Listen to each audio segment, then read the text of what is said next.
মাথা এক জায়গায়, মগজ আর এক জায়গায় চলে গিয়েছে।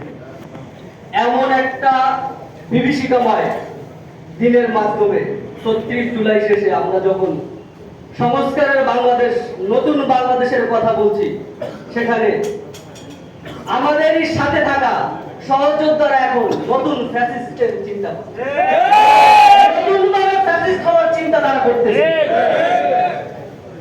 তাদের নেতা কর্মীরা দুর্নীতির সাথে যুক্ত হচ্ছে, তাদের নেতা কর্মীরা নতুন করে বৈষম্য তৈরি করতেছে। এই বৈষম্য নতুন প্রজন্মের জুলাই যোদ্ধারা মেনে নেবে না।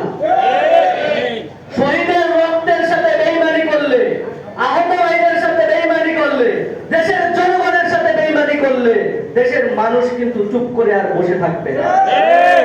যেই পার্লামেন্টে বসে আপনারা বলেন যে শুধু একটা নির্বাচনের জন্য আমরা গণভোটে রাজি হয়েছিলাম, এটা তো জাতির সাথে বেইমানি।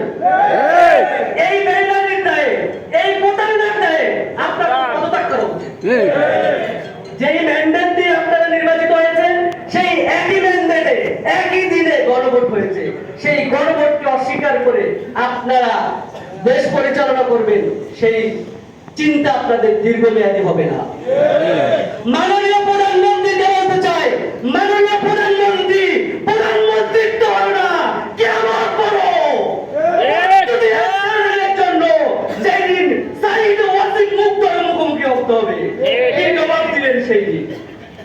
দেশের মানুষ যখন আরো রাস্তায় নেমে আসবেন, বাংকার বানান আর যেখানেই লুকিয়ে থাকেন পালিয়ে বাঁচতে পারবেন।